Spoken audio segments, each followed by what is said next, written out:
माननीय सदस्यगण, अब हम कल की चर्चा को कंटिन्यू करते हुए जो कल की बिल थी वेलफेयर ऑफ सीनियर सिटीजन्स 2019 उस पर चर्चा करेंगे। मंत्री जी, समाज कल्याण मंत्री जी, आप अपना कंक्लूडिंग रिमार्क्स बिल पे।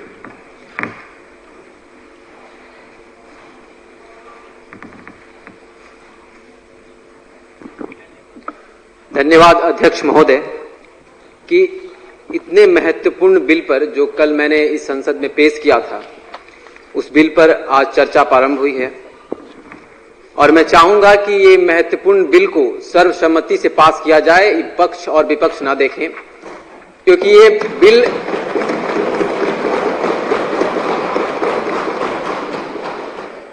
ये बिल हमारे उस वर्ग के लोगों के लिए है जिन्होंने अपनी जिंदगी के अहम हिस्से हमारे समाज को दिया है और हमारे लिए दिया है। महोदय, बहुत सारे प्रश्न उठे थे कल और उन सभी प्रश्नों को मैंने बहुत ध्यान से सुना, तो जिसमें मुझे कुछ प्रश्न जो लगे और उस प्रश्न को मैं एड्रेस करना चाहूंगा। महोदय, कुछ लोग मिनिमम स्टैंडर्ड की बात कर रहे थे कि ये जो आप एसटीएफ बना रहे हैं उसमें ग्रेजुएट या मास्टर्स और ऐसे इस तरह की मतलब कोई एजुकेशनल क्वालिफिकेशन की बात कर रहे हैं क्या, कि उस तरह की एजुकेशनल क्वालिफिकेशन अगर रखते हैं वो लोग तो ही उन्हें एसटीएफ में रिक्रूट किया जाएगा। महोदय, हमारे बिल में कहीं से भी ये मेंशन नहीं किया हमने कि हम ऐसा कोई एजुकेशन क्वालिफिकेशन रख रहे हैं। और मैं बताना चाहूंगा सदन को कि अगर एजुकेशन क्वालिफिकेशन भी अगर ऐसा रखते हैं तो हम एक मिनिमम स्टैंडर्ड रखेंगे कि इतने स्टैंडर्ड के एजुकेशन क्वालिफिकेशन की जरूरत है एसटीएफ में रिक्रूट होने के लिए। महोदय, कुछ महत्वपूर्ण बिंदु है इस बिल में जिसे सभी सदस्यों को ध्यान से देखने की आवश्यकता है कि इस बिल की जरूरत क्यों है। मैं मानता हूं कि सांस्कृतिक गिरावट और कुछ समाज की जो कुरीतियां हैं उसके वजह से कुछ न कुछ हमारी समाज नीचे गई है और आज ऐसी जरूरत पड़ गई है कि संसद में एक बिल पेश किया जा रहा है जो कि बेसिक नीड्स, सेफ्टी और security of old age people के लिए है। हमारे बिल की जो पहली ऑब्जेक्टिव है कि ensuring a dignified and comfortable life for senior citizen, ये अपने आप में बहुत कुछ कहता है।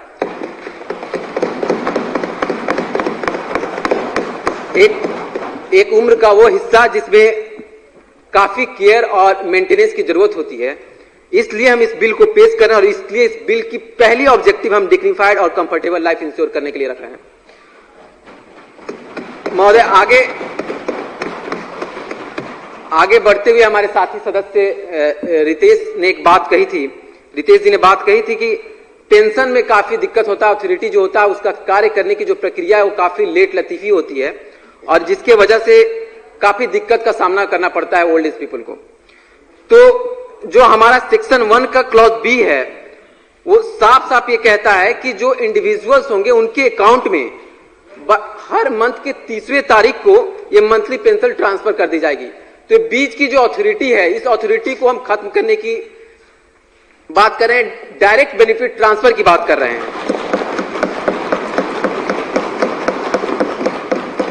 इसके साथ ही साथ जो ओल्ड एज पीपल हैं उनको लाइफ एक्सीडेंटल और मेडिकल इंश्योरेंस हम मुहैया करा रहे हैं और उसकी जो प्रीमियम होगी वो प्रीमियम सरकार बियर करेगी। ये भी बहुत अच्छा कदम है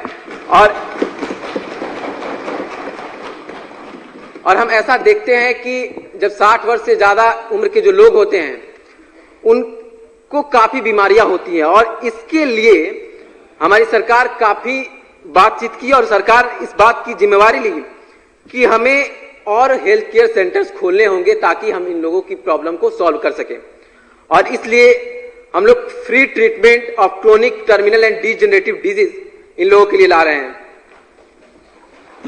और सबसे बड़ी बात, हमारे पास जो हॉस्पिटल्स हैं ऑलरेडी बहुत हॉस्पिटल्स हैं इंफ्रास्ट्रक्चर में, लेकिन उस हॉस्पिटल्स की जो प्रॉब्लम है ये है कि पहले की सरकार अपग्रेड नहीं कर पाती थी। या इसकी जो भी और सारे स्टेट में भी हैं, वहां पे अपग्रेडेशन की काफी प्रॉब्लम है। तो हमने अपग्रेडेशन भी इंश्योर किया है कि क्रिएट तो नया करेंगे ही, लेकिन जो पुरानी हेल्थ केयर सेंटर भी है, अगर उसमें कोई प्रॉब्लम है, कोई खामियां है, उसको दूर करेंगे और साथ साथ उसे अच्छे और बेहतर बनाएंगे। कल भी मैंने इस बात को मेंशन किया था कि जो क्यूज की प्रॉब्लम होती है, बहुत लाइन लगना पड़ता है, बहुत लेट होता है, उसको इंश्योर करेंगे, एक सेपरेट लाइन बनाएंगे हर हॉस्पिटल में, और ये बहुत अच्छा कदम है मुझे लगता है कि हमारी सरकार की तरफ से। महोदय, जैसा कि हम देखते हैं कि जो ब्लड टेस्ट हो गया या फिर ब्लड प्रेशर की जांच हो गई, इस तरह की जांच के लिए लोगों को बहुत दूर जाना पड़ता है।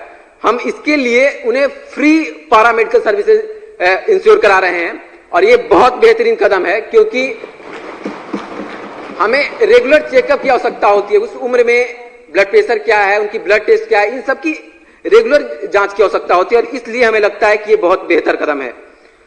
महोदय, हम 24/7 हेल्पलाइन ला रहे हैं कि अगर कोई भी ओल्ड एज पीपुल को ऐसा लगता है कि उसे किसी भी तरह की समस्या है, वो फिजिकल हो सकता है, इमोशनल हो सकता है, मेंटल हो सकता है, अगर किसी भी तरह की समस्या है उन्हें, वो तुरंत हमारी सरकार को कांटेक्ट कर सकते हैं। हमारी सरकार में बैठे जो अथॉरिटी हैं, उसको तुरंत उस बात को लेंगे और उस बात को दूर करने का भरसक प्रयास करेंगे।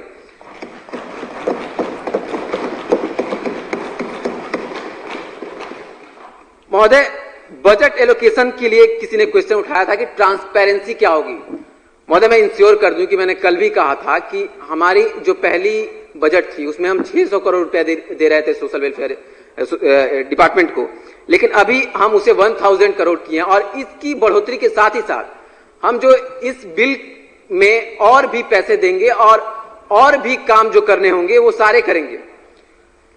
महोदय, इसके साथ ही साथ बात कर रहे थे कि साइकोलॉजिकल ट्रेनिंग की लोग बात कर रहे थे कि अगर साइकोलॉजिकल ट्रेनिंग दी जाए ताकि जो भी युवा वर्ग है वो घर में जाए तो ओल्ड एज पीपल के साथ कैसे बिहेव करना है, इस चीज की जानकारी हो उन्हें। तो हम ये भी इंश्योर करा रहे हैं कि हम एजुकेशन के माध्यम से हर स्कूल और कॉलेज में मोरल एजुकेशन की और बढ़ोतरी करेंगे, मोरल एजुकेशन देने की और बढ़ोतरी करेंगे, और हम एक ऐसा साइकोलॉजिकल ट्रेनिंग अवेयरनेस प्रोग्राम चलाएंगे हर स्कूल कॉलेज में, ताकि जो युवा वर्ग का और बड़े लोगों का जो कॉन्टेक्ट गैप है, जो कम्युनिकेशन गैप है, वो ना हो, वो एक कनेक्ट अपना सके, और इससे हम उनको एक अपनापन का माहौल महसूस हो सके। हम ऐसा देखते हैं कि हर घर में एलिनेशन हो जाती है, आइसोलेट हो जाते हैं ओल्ड एज पीपल। इसके लिए हम ये इंश्योर करते हैं कि उनकी जो मोरल नेचर है लोगों की, युवा वर्ग की, उसको और उसमें बढ़ोतरी करें और वो और अच्छा काम करें। और जब उनको ये चीजें पता चलेगी, जो मोरल नॉलेज, तो मुझे लगता है कि ये जो कनेक्ट है वो ओल्ड एज लोग से अच्छा कनेक्ट कर पाएंगे, और इससे उन्हें अच्छा अपनापन का माहौल सा लगेगा घर में। महोदय, फिजिकल इंफ्रास्ट्रक्चर की बहुत दिक्कत थी, और ओल्ड एज होम जो है वो पूरी जितनी भी समस्या है उसको टैकल नहीं कर पा रही थी। तो हमने और ओल्ड एज होम बनाने की बात कर रहे हैं। किसी ने क्वेश्चन किया था कि जो पहले ओल्ड एज होम है, क्या पहले भी है और बना रहे हैं? पहले से तो है, लेकिन जो बढ़ती जनसंख्या है, जो कि 15% हमारी इस राज्य की जो आबादी है वो ओल्ड एज लोगों की है, जो 60 वर्ष से ज्यादा उम्र के लोग हैं। तो हमारी और बनाने की जरूरत है, और इसलिए हम इस बात को इंश्योर कर रहे हैं कि हम और ओल्ड एज होम बनाएंगे। किसी ने यह भी कहा था कि जो कमीशन बना रहे हैं आप, उसमें पॉलिटिकल साइंस डिपार्टमेंट के लोगों को लीजिए। महोदय, पहले ही बता दूं कि चैप्टर 4 जो है हमारे बिल का, उसमें साफ तरीके से मेंशन है कि जो 10 मेंबर की जो कमीशन होगी, उस कमीशन का एक्स ऑफिशियो चेयरमैन जो होगा वो सोशल वेलफेयर मिनिस्टर होगा, और बाकी जो सदस्य हैं वो अलग अलग डिपार्टमेंट से आएंगे। महोदय, एक ऑल इंक्लूसिव अप्रोच हमें अपनाने की जरूरत है। हम किसी डोमेन एक्सपर्ट को नहीं रख रहे हैं, ये कोई पॉलिटिकल मसला नहीं है कि हम किसी पॉलिटिकल साइंस डिपार्टमेंट के डोमेन एक्सपर्ट को लाकर बैठा दें और उस बात की वो जानकारी ले। हमें सभी तरह के डोमेन एक्सपर्ट की जरूरत है, और इसलिए हम 10 ऐसे मेंबर को रिक्रूट कर रहे हैं जो अलग अलग डिपार्टमेंट से संबंध रखते हैं और जिनको अच्छी जानकारी हो इसके प्रति।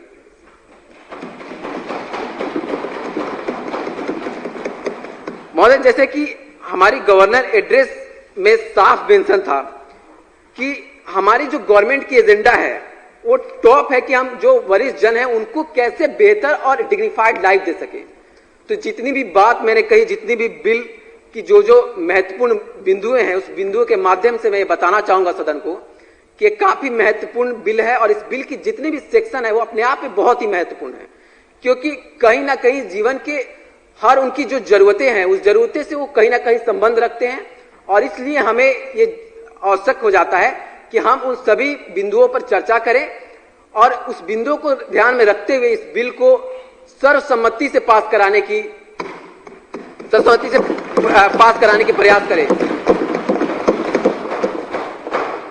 महोदय, इन सभी माध्यम से मैं बताना चाहूंगा कि जो हमारे देश की वैसी जनसंख्या है, जो हमारे राज्य की वैसी जनसंख्या है जिनको काफी केयर और मेंटेनेंस की जरूरत है और ये हमारा कर्तव्य है। ये जो इंद्रप्रस्थ की एवरेज एज है वो 30 से 32 वर्ष की आयु के लोग की है और अगर 15% आबादी वो लोग इंश्योर कर रहे हैं जो 60 वर्ष से ज्यादा हैं, तो ये हमारा और महत्वपूर्ण दायित्व होता है कि हम उनको बेहतर एक जीवन दे सके। अगर इस बात को हम इंश्योर नहीं करते हैं, अगर पक्ष या विपक्ष में रह जाएंगे तो इस बात से जनता में क्या मैसेज आएगा ये भी आपको देखना होगा, क्योंकि ये हमारी जिम्मेवारी है कि उन्होंने अपने जीवन की इतनी महत्वपूर्ण हिस्से को आपके लिए दिया है ताकि आप यहां पर आकर खड़ा होकर बोल सके। आपकी शिक्षा के लिए दिया है, आपकी हेल्थ के लिए दिया है, आपकी एजुकेशन के लिए दिया है।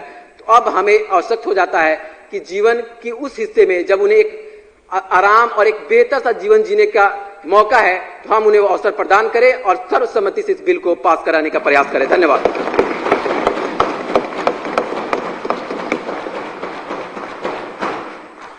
धन्यवाद मंत्री महोदय। अब हम अमेंडमेंट्स की ओर चलेंगे। विपक्ष की ओर से ज्योति राय जी। मैं सभी माननीय सदस्यों से ये अनुरोध करूंगा कि केवल और केवल अपने अमेंडमेंट पे फोकस करें, बाकी भाषण ना दें, अमेंडमेंट को पढ़ें। ज्योति राय जी। धन्यवाद स्पीकर महोदय इस अवसर के लिए। यह सीनियर सिटीजन का बिल जो कि इस सदन में कल पेश हुआ था, निसंदेह इसमें कई खामियां हैं, जैसे कि as it state that it is for ensuring the basic needs, safety and social security of senior citizens. In my opinion, it is very general and irresponsible also to categorize all the 15% of senior citizen population are poor, underprivileged and deprived of basic needs. So I think that providing basic needs that to senior citizens, that is providing senior citizen pension in chapter 2 section 1, that clause must be confined to only those who actually need it. Thus the pension amount must be distributed to only those who need it, who are underprivileged, and it must be that much so that it not only quench their 2 times hunger but also support them for other basic needs. As the definition of poverty is also very different to government. Next, I would like to mention that amount of pension we are giving to senior citizen who is a widow must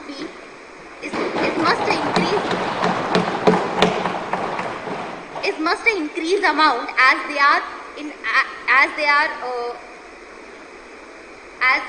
are alone in the life with no support.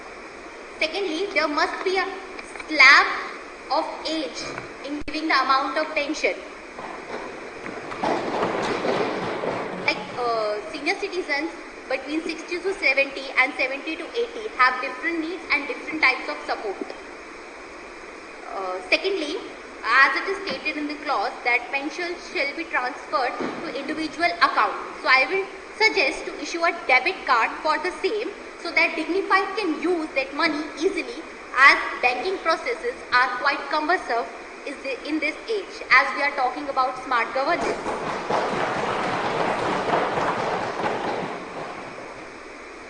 Next, the government should inform us about the allocation of funds, and and moreover there will be a lot of burden of finances. माननीय सदस्य कृपया amendment पे focus करें। आपका amendment क्या है?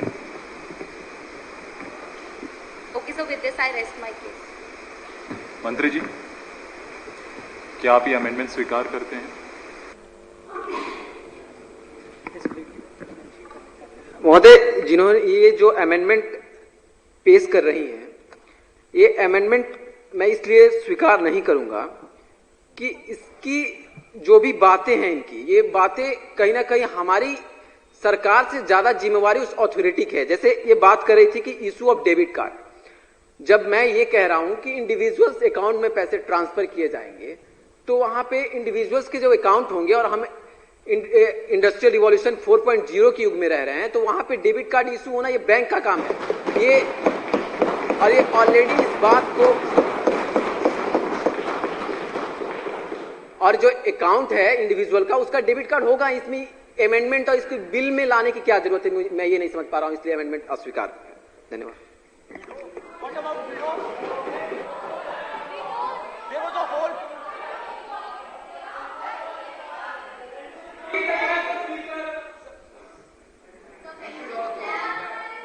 Honourable member,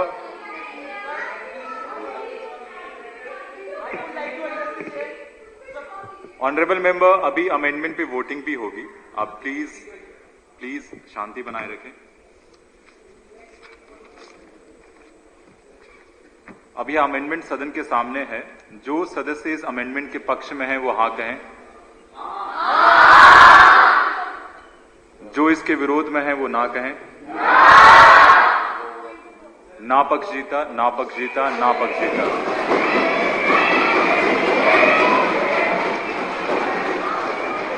Dhruv ji,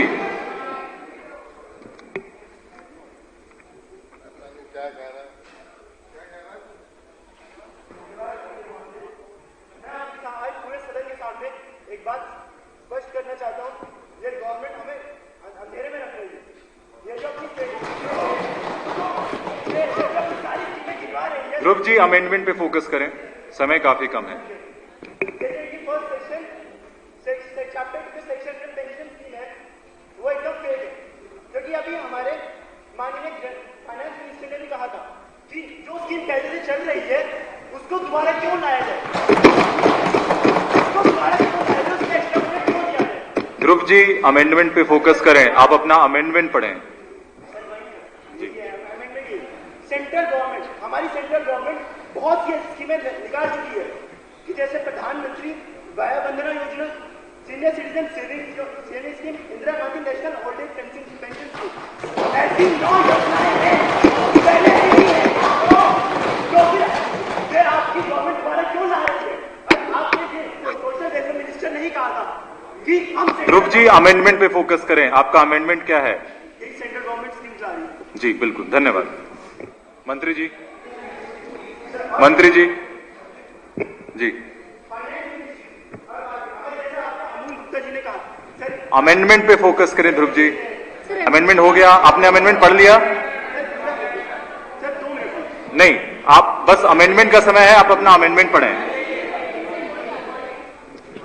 और ये अमेंडमेंट आपका किस सेक्शन से रिलेटेड है वो भी आपको बताना होगा।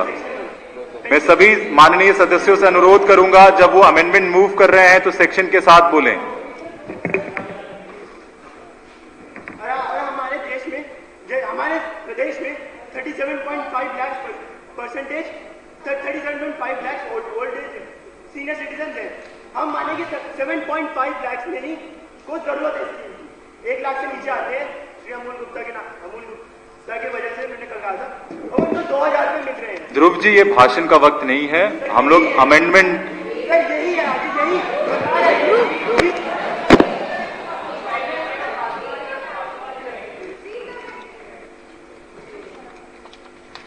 अगर 37.5 लाख को हम अगर 2000 रुपीज देंगे तो ये अराउंड 150 करोड़ पर मंथ जाएगा, और टोटल अगर मिलाएं तो 1800 करोड़ पर ईयर बनता है।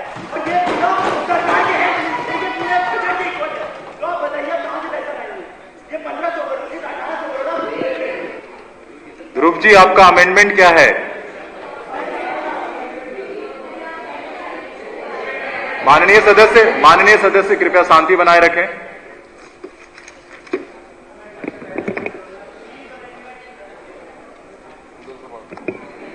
ध्रुव जी, क्या आपका कोई अमेंडमेंट है? जी पढ़िए। Instead of making all the provisions,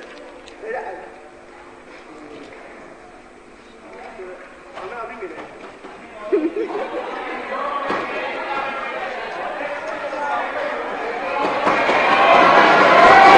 सदस्य, माननीय सदस्य, माननीय सदस्य,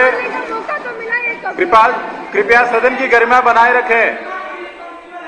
माननीय सदस्य,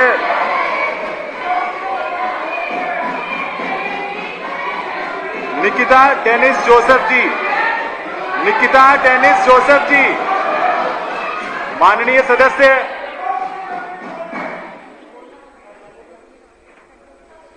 ध्रुव जी कृपया आप बैठ जाएं, आपका समय खत्म हो गया है। निकिता टेनिस जोसेफ जी,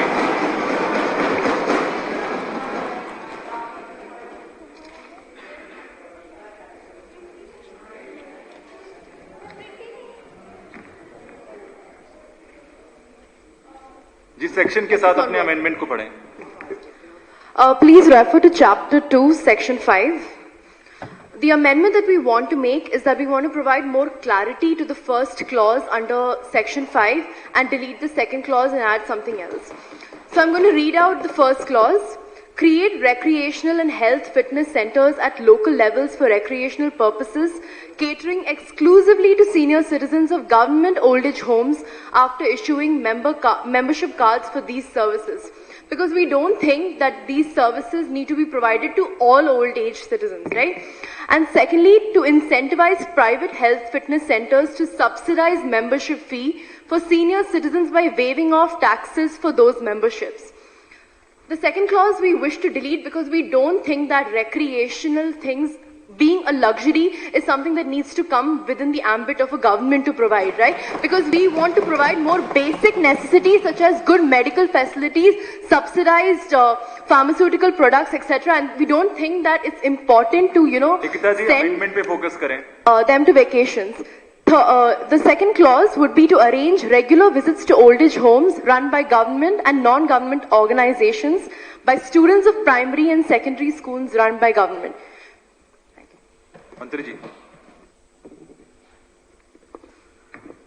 महोदय, धन्यवाद अध्यक्ष महोदय। इनका पहला अमेंडमेंट जो है वो रिक्रिएशनल और हेल्थ फिटनेस सेंटर जो लोकल लेवल पर हम खोल रहे हैं, ये इसकी बात कर रही है कि मेंबरशिप कार्ड इशू कर दीजिए इस सर्विस के लिए, और उसके बाद इनकी जो एक्सक्लूसिवली आप ओल्ड एज पीपल के लिए जो बना रहे हैं उसके लिए मेंबरशिप कार्ड इशू कर दीजिए। महोदय, मैं इनको आपके माध्यम से इनको बताना चाहूंगा कि मेंबरशिप कार्ड जैसे ही ओल्ड एज होम में उनकी एंट्री होती है तो मेंबरशिप कार्ड वही बनता है, तो ये इसकी जरूरत नहीं है बिल में। ये बिल में अंडरस्टूड है ये चीजें कि जैसे ओल्ड एज होम हम बना रहे हैं तो ओल्ड एज होम जो हम बना रहे हैं, ओनली द मिनिस्टर, जो हम बना रहे हैं तो उसके लिए मेंबरशिप कार्ड इशू करना ये प्रक्रिया का हिस्सा है, तो इसे बिल में एक ला देने का, इसे अमेंडमेंट की जरूरत ही नहीं है इसके लिए। महोदय, जो एक सेकेंड, जो ब्यूरोक्रेसी की जो बेसिक कार्य होती है, अब आप ऐसा तो नहीं कहेंगे कि इस पेपर को यहाँ इशू करना, इस पेपर को यहाँ, ऐसी कोई बिल में मेंशन करने की चीजें नहीं है। जो बिल में मेंशन करने की चीजें हैं, दूसरी बात कि ये जो कह रही है कि वे टैक्सेस जो है वो टैक्सेस को वेव ऑफ कर दीजिए, कम कर दीजिए। महोदय, इसके लिए हमारी सरकार पहले से कमीशन बनाई है।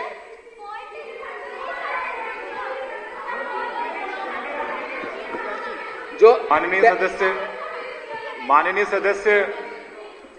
सदस्य कृपया मंत्री जी को अपनी बात रखने दें।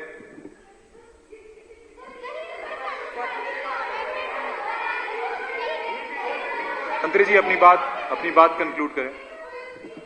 दूसरी बात जो आप कह रही हैं कि जो भी हम इंसेंटिव दे रहे हैं उसको टैक्सेस ऑफ कर दिए, इसके लिए हमारी कमीशन पहले से ही बन चुकी है महोदय, और इसके लिए हमारी सरकार इस पर विचार कर रही है, और इसके लिए हमारी सरकार विचार कर रही है। कमीशन जिसकी हम बनाने की बात करें, स्टेट कमीशन में जिसमें 10 मेंबर होंगे और उसका x official chairman social welfare minister होगा, वो किस लिए बना रहे हैं, उसका काम है, उसके बनाने का काम है। और तीसरी बात जो आप कह रही हैं कि गवर्नमेंट स्कूल्स के बच्चों को, माननीय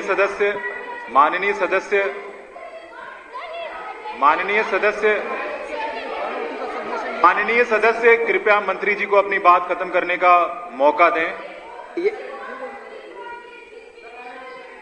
माननीय सदस्य कृपया मंत्री जी को अपनी बात रखने का मौका दें।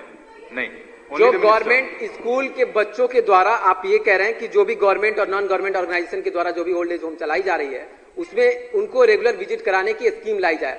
महोदय, ये पहले से ही है और बच्चे जाते हैं। इसको ऐसी कोई इसको बिल में इंट्रोड्यूस करने का और लॉ बनाने का, और अगर कोई लड़का अगर नहीं जाना चाहता है तो हम उसे क्यों इन्फोर्स करेंगे कि वो ओल्ड एज होम में जाए? और इसको बिल और लॉ बनाने की क्या जरूरत है?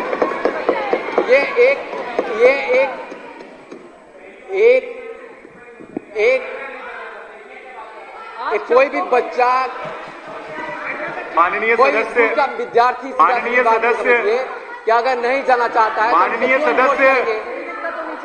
वो एक वॉलंटरी रिक्वायरमेंट, अगर उसे जाने का मन है तो जाएगा, नहीं जाने का मन है तो नहीं जाएगा। इसकी लॉ मेरा बनाने सभी की क्या माननीय जरूरत है? सदस्यों से अनुरोध है कि समय की काफी कमी है। लॉ बना रहे हैं, क्या मतलब है? मेरा सभी माननीय सदस्यों से अनुरोध है कि सदन के पास समय की कमी है।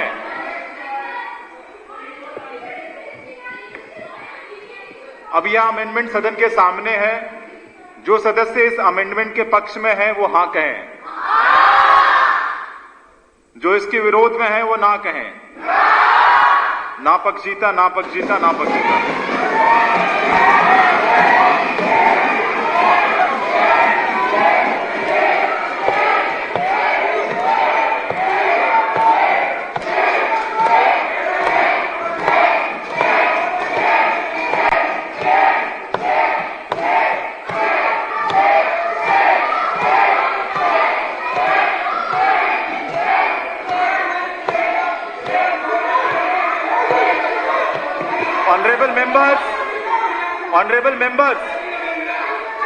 Honorable members, please sit down. Honorable members of the opposition, honorable members of the opposition, honorable members of the opposition, please listen to the chair. Honorable members of the opposition, honorable members of the opposition, honorable members of the opposition, honorable members of the opposition, please listen to the chair. Honorable members of the opposition, please listen to the chair. Honorable members of the opposition,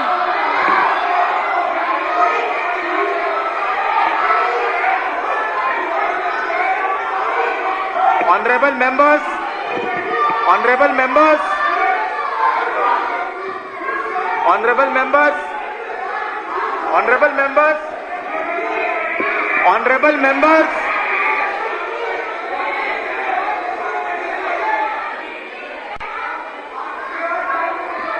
honorable members, honorable members, अगर आप सब एक साथ बोलेंगे, honorable members, honorable members,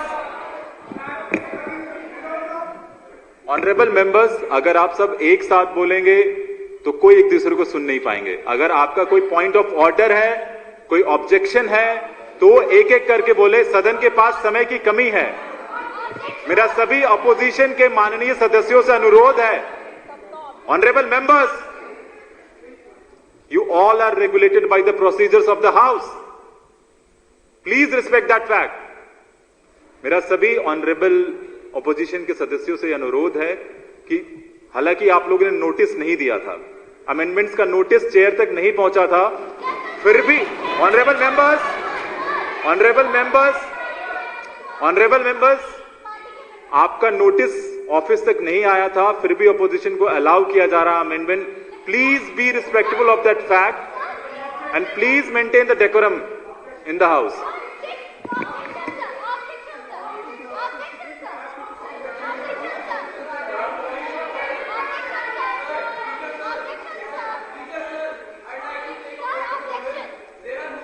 अब हम लोग please बैठ जाइए। अब हम लोग अगले अमेंडमेंट की ओर बढ़ेंगे। मेहरजोत कौर जी।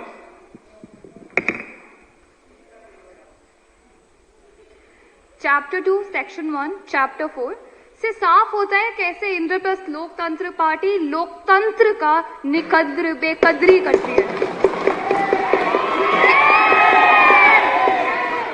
कैसे कैसे ये बिल में एक जगह मेंशन नहीं है कि स्त्रियों और पुरुषों और दिव्यांगजन जो वृद्धों में आते हैं उनकी अलग डिमांड्स है, उनकी अलग रिक्वायरमेंट्स है, and that is what we need to cater to. मेरी दूसरी अमेंडमेंट चैप्टर 2 से रिलेटेड है। जैसे कि मुझे समझ आया ये बिल एक इंक्लूसिव सोसाइटी क्रिएट करने के लिए उसका एम है, however it is not reflected in the entire bill. क्यों? क्योंकि हम बात करते हैं अलग पार्क्स बनाने की, अलग फिटनेस सेंटर्स बनाने की, अलग रोड्स बनाने की। जरूरत है तो एक इंक्लूसिव इंफ्रास्ट्रक्चर क्रिएट करने की, जरूरत है तो एक इंटरजेनरेशनल इंफ्रास्ट्रक्चर क्रिएट करने की। जैसे कि प्रॉब्ली जैसे शंघाई में होता है कि रेस्टिंग रिलैक्स सेंटर्स बना दी जाते हैं रोड्स के ऊपर, क्योंकि वृद्ध लोग इतना ज्यादा डिस्टेंसेस कवर नहीं कर पाते। मेरा तीसरा अमेंडमेंट है चैप्टर 2 सेक्शन 3 से related, which talks about the senior citizen care homes. Now what I understand is we want to create an egalitarian welfare system. How is it that it is being created when you talk about creation and establishment of these senior citizen care homes by measures of private entities at some places and NGOs at others? What we need to do is regularize the entire system, and only one entity, either government or NGOs or private entities, should be establishing the entire system. So my proposal is that the government does it. Number 4, my next amendment is related to chapter 2 section 4, which talks about special task force. Now in the state wherein we have pollution problem, where we have problems related to women security, education, employment, क्या हमारे पास इतने resources, क्या हमारे पास इतने लोग हैं कि हम एक स्पेशल टास्क फोर्स सिर्फ वृद्धों के लिए बनाएं? मैं ये नहीं कह रही हूँ कि जरूरी है या नहीं है, मैं ये नहीं कह रही हूँ कि जरूरी है या नहीं है। Honorable members, it definitely is important. Honorable members, Honorable members, पक्ष सत्ता को मेरा ये अनुरोध है नवजोत कौर जी को अपनी बात रखने का मौका दें कि अब उसके बाद आपका पॉइंट ऑफ ऑर्डर लिया जाएगा। कि सदन की गरिमा बनाए रखे और गर्मी ना बढ़ाए। तो ये स्पेशल टास्क फोर्स की जगह हमारे पास एक स्किल्ड फोर्स होनी चाहिए जो कि ऑलरेडी एग्जिस्टिंग पुलिस फोर्स को स्किल करे कि कैसे हम matters related to senior citizens को बहुत अच्छे वे में डील कर सकते हैं, उन्हें साइकोलॉजिकल मेंटल ट्रेनिंग दी जाए। Thank you so much. That were my amendments for the bill. मंत्री जी, धन्यवाद अध्यक्ष महोदय। जो मैंने रिटेन में इनकी अमेंडमेंट्स पाई है वो कुछ इस प्रकार है कि पहली, प्रियम्बल नाम की कोई चीज नहीं है हमारे बिल में, इस बात को इंश्योर कर लें। और कुछ दूसरी बात ये कि ये कह रहे हैं कि ऑल इंक्लूसिव नहीं है, वीमेन की बात नहीं है, वो जो डिसेबल्ड पर्सन है उनकी बात नहीं है। महोदय, डिफिनेशंस में सीनियर सिटीजन की साफ व्याख्या की गई है कि senior citizen means any person being a citizen of Indraprastha above the age of 16 and above. यहाँ पे कहीं बाइनरी मेल फीमेल और डिसेबल्ड की बात, ऑल इंक्लूसिव है। और एबव द एज ऑफ 16, मंत्री जी को अपनी बात रखने दे, उसके बाद आपका point of above the age of 16 कोई भी अगर इंद्रप्रस्थ का नागरिक है उसे हम ओल्ड एज होम मानते हैं और उन्हें जो भी इस बिल के द्वारा इनिशिएटिव ले रहे हैं वो उसे दी जाएगी। महोदय, उसके बाद ये कह रहे हैं कि मेंटल और emotional well being of senior citizen के लिए कहीं पे मेंटल हेल्थ स्पेसिफाई नहीं किया गया है। महोदय, साफ साफ बता दूं कि बिल के सेक्शन 4 में साफ साफ मेंशन है कि protection from physical, emotional, mental and other forms of violence. तो बिल को पूरे अच्छे तरीके से पढ़ें आप और उसके बाद आप इस पे प्रश्न करें। और आप कह रहे हैं कि इंटरजेनरेशनल इंफ्रास्ट्रक्चर की जरूरत है। महोदय, जो पार्क ऑलरेडी इंद्रप्रस्थ के कॉलोनी में है उसमें जो 60 वर्ष से अधिक उम्र के लोग जाते हैं उन्हें हम रोकने की पाबंदी थोड़ी लगा रहे हैं। वो भी तो एक इंटरजेनरेशन इंफ्रास्ट्रक्चर है जहां पे ओल्ड एज होम के भी लोग जा सकते हैं, मतलब एबव द एज ऑफ 16 भी लोग जाते हैं और बच्चे भी जाते हैं। उसके साथ साथ हम नया बनाने की बात इसलिए कर रहे थे ताकि जो उन्हें चीजें नहीं मिल पाती है, ऐसा भी होता है कि पार्क्स एकोमोडेट नहीं कर पाती है संख्या को, तो हम जो भी नया पार्क बनाएंगे उसमें इनकी संख्या जो होगी वो एकोमोडेट हो जाएगी। ये सिक्योर नेबरहुड्स की बात करती है चैप्टर 2 सोशल सिक्योरिटी। महोदय, मैं साफ साफ ये कह रहा हूं कि जब एसटीएफ की हम रिक्रूटमेंट कर रहे हैं, वो किस लिए कर रहे हैं? वो इस तरह की वायलेंस से प्रोटेक्ट करने के लिए कर रहे हैं उनको। तो हम एक अच्छी माहौल, एक सुरक्षित माहौल प्रदान कर रहे हैं। ऑलरेडी बिल में ये प्रोविजन है, इसे अमेंडमेंट में लाने की क्या जरूरत है? जब हम ऑलरेडी जब बोल रहे हैं कि हम एक स्पेशल टास्क फोर्स क्रिएट करेंगे जो एक्सक्लूसिवली सीनियर सिटीजन के मैटर को डील करेगा, तो इसमें साफ साफ इस बात को इंश्योर कर रहे हैं कि मंत्री उनको महोदय एक सुरक्षित कंक्लूड माहौल। करने की कोशिश करें। जी, कंक्लूड करें। तो महोदय जो भी इनकी अमेंडमेंट्स है उनमें ये जो भी बात करिए कि सभी सीनियर सिटीजन की जरूरत नहीं होती, किसी पार्टिकुलर सेक्शन की जरूरत होती है।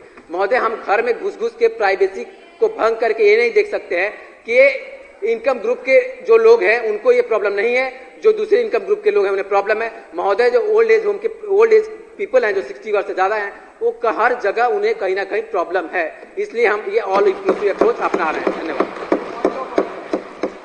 अब यह अमेंडमेंट सदन के सामने है। जो सदस्य इस अमेंडमेंट के पक्ष में हैं, जी, Thank you for providing your inputs, which were the hollowest and most irrelevant. आपका पॉइंट ऑफ ऑर्डर है, please point of order Yes, I'm coming to the point. जब मैंने बात करी एक इंक्लूसिव सोसाइटी बनाने की, तो मेरा मतलब ये नहीं था कि आप point of order rules and procedure से संबंधित होता है। मरजीत Kaur ji. Yes sir, miss quotation हुई है मेरे फैक्ट्स की। सीनियर सिटीजन्स का मैं डेफिनेशन नहीं मांग रही थी, मैं ये कह रही थी कि स्त्री और दिव्यांगजनों की बात नहीं है, क्योंकि इनकी जो जरूरतें हैं वो अलग होती है। आपका पॉइंट ऑफ ऑर्डर क्या है? किस रूल के अंतर्गत आपका पॉइंट ऑफ ऑर्डर है? It was chapter 2 section 1 and chapter 4. Please. Chapter 2 section 1 and chapter 4 where point of order क्या है? sir misquotation is my please बैठ जाइए मरजीत कौर जी। Sir, अब इस पे it is वोटिंग होगी। यह अमेंडमेंट सदन के सामने है। जो सदस्य इस अमेंडमेंट के पक्ष में है वो हाँ कहें, जो इसके विरोध में है वो ना कहें। ना पक्ष जीता, ना पक्ष जीता, ना पक्ष जीता।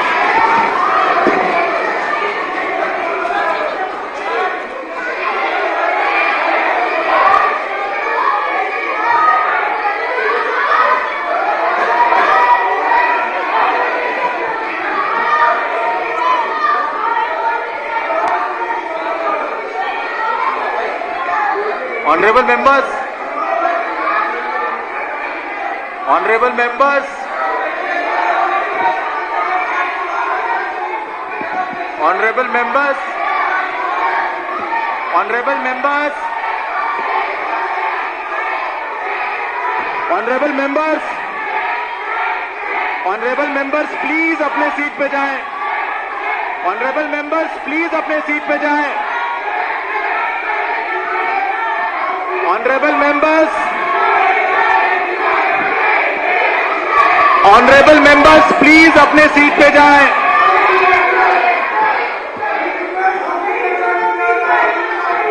मेरा सभी माननीय सदस्यों से अनुरोध है कि अपने सीट पे जाएं।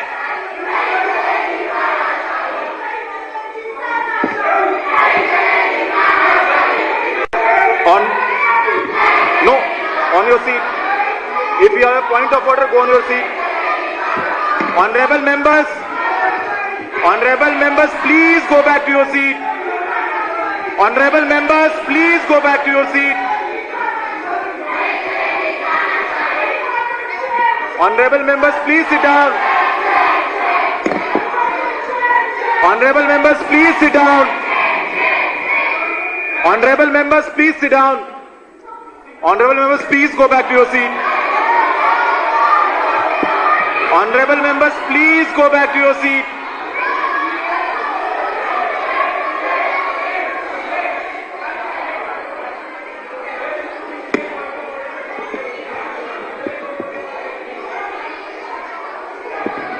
Honorable members, please go back to your seat.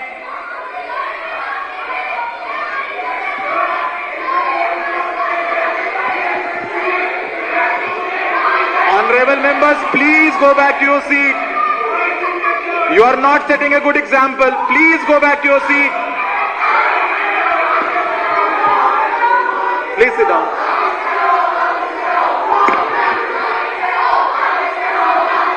Honorable members, please go back to your seat.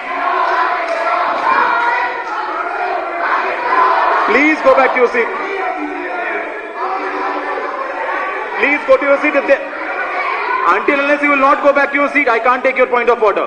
Sir, Please go back to your seat. sir, Honorable members, please go back to your seat. Speaker sir, Speaker Honorable sir, members, please go back to your seat. मेरा Honorable सभी Speaker माननीय sir, सदस्यों से अनुरोध है, आपको जो भी कहना है अपने सीट पे जाके कहें. Honorable Speaker sir, Speaker sir, हाँ, Honorable Speaker sir, the ruling party would like to put the bill for voting. Honourable members, please सदन की गरिमा बनाए रखें. ऑनरेबल मेंबर्स, प्लीज सदन की गरिमा बनाए रखें. ऑनरेबल मेंबर्स, प्लीज सदन की गरिमा बनाए रखें. Sir, अगर आप अपने सीट पे वापस नहीं जाएंगे तो मैं बिल पे वोटिंग शुरू कर दूंगा. मेरा सभी सदस्यों से अनुरोध है, अगर आप अपने सीट पे वापस नहीं जाएंगे तो बिल पे वोटिंग शुरू होगी. प्लीज अपने सीट पे वापस जाएं, नहीं तो बिल पे वोटिंग शुरू होगी. अमेंडमेंट कंसिडर नहीं किया respected जाएगा. sir, respected Speaker sir, honourable members, अगर आप सीट पे वापस नहीं जाएंगे, बिल पे वोटिंग शुरू होगी. आपकी अमेंडमेंट पे कंसिडरेशन नहीं होगा. Honourable members, respected Speaker sir,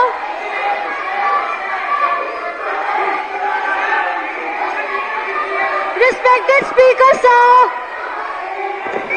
अब दिव्यांशु राज जी द्वारा प्रस्तावित respected Speaker sir,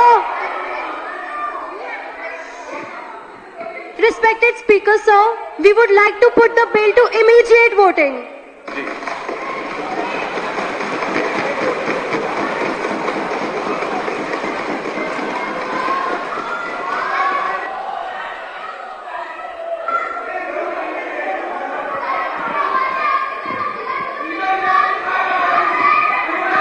honourable members, honourable members,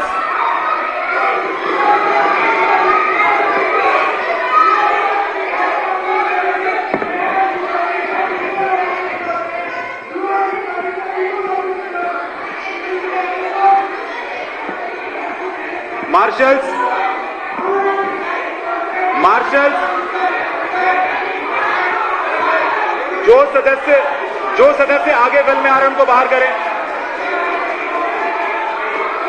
जो सदस्य आगे वेल में आ रहे हैं उनको बाहर करें.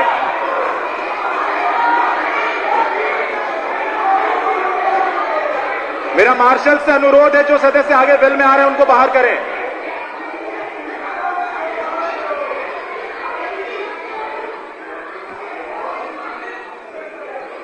Honourable members, go back to your seat. Honourable member, go back. Marshal, इनको बाहर निकालें. इनको बाहर निकालें.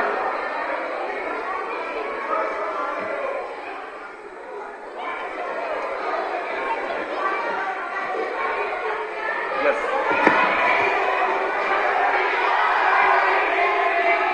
Respected Speaker sir,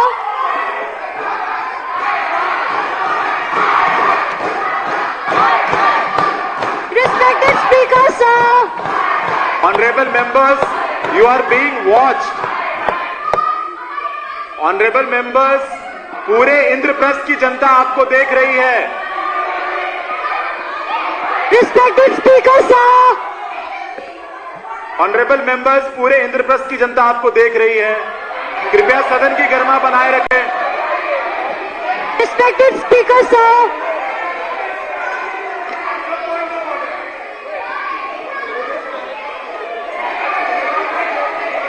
respected Speaker sir,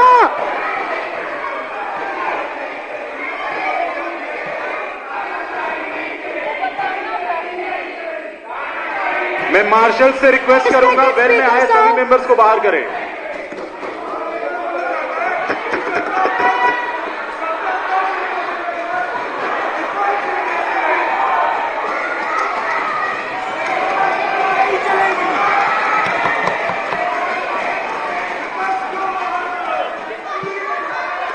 Respected Speaker, sir.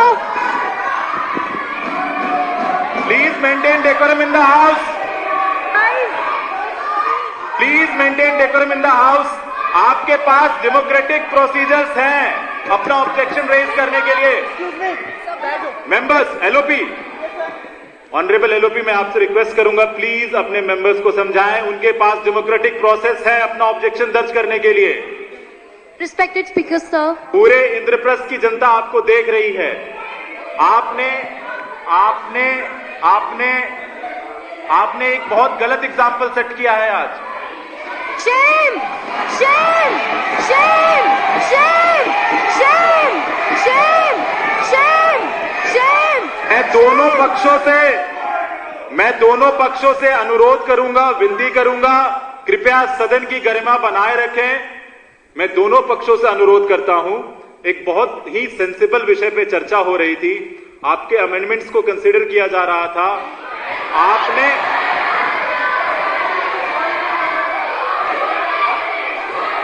माननीय सदस्य कृपया शांति बनाए रखें।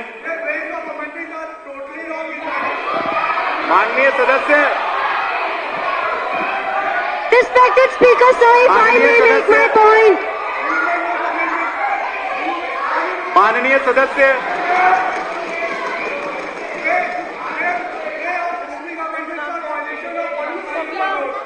माननीय मंत्री जी बैठ जाएं। माननीय एलओपी, सदन की गरिमा बनाए रखे। Respected Speaker, sir. आपके ऊपर, विपक्ष की पूरी जिम्मेदारी आपके ऊपर है। आप सदन में वापस कैसे आ गए? Respected Speaker, sir. आप अपने सीट पे जाएं। आप अपने सीट पे जाएं। आप अपने सीट पे जाएं, बैठ जाएं। अनुमति मांगे तब आप बोलेंगे। बैठ जाएं। आप अपने सीट पे बैठ जाएं। Sir. ऑनरेबल मेंबर, आप अपने सीट पे बैठे हैं। सीएम साहब। Sir, if I may make my point, the ruling party has been elected democratically. We are of the people, for the people, and by the people.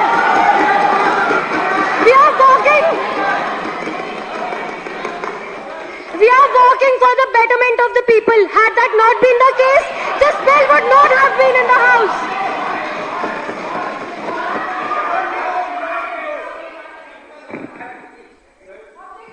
अब माननीय दिव्यांशु राज जी प्रस्ताव करेंगे कि सीनियर सिटीजन बिल 2019 को पारित किया जाए। धन्यवाद अध्यक्ष महोदय। मैं प्रस्ताव करता हूं कि सदन में पूरा स्थापित वेलफेयर ऑफ सीनियर सिटीजन विधेयक 2019 को पारित किया जाए।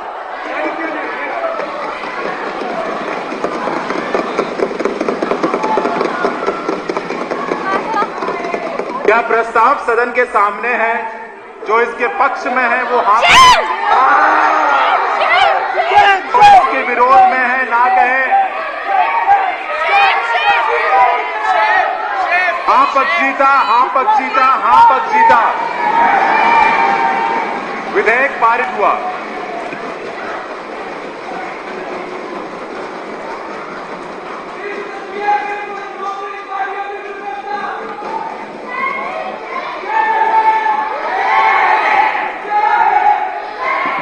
Honorable members, please maintain decorum in the house.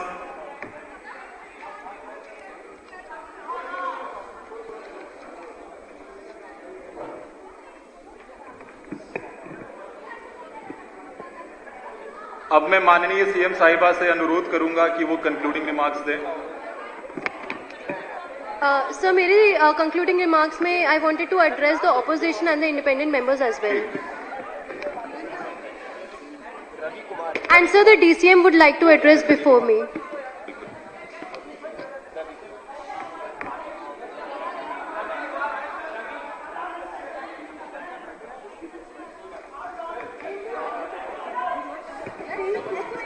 मैं मार्शल से ये भी अनुरोध करूंगा कि बाकी मेंबर्स को अंदर भेजें अगर वो आना चाहते हैं तो।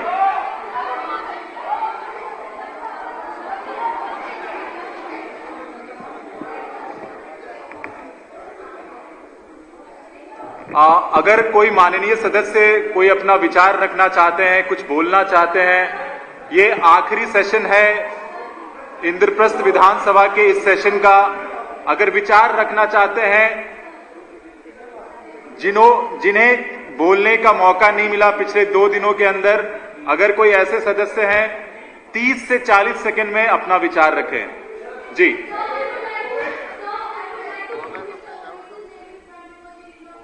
बिल्कुल बिल्कुल जी, इनके बाद आप बोलेंगे। अध्यक्ष महोदय, ये जो हम बिल आज चर्चा में ला रहे हैं, ये बहुत महत्वपूर्ण बिल है। हमें इसके लिए बिल पास हो चुका है।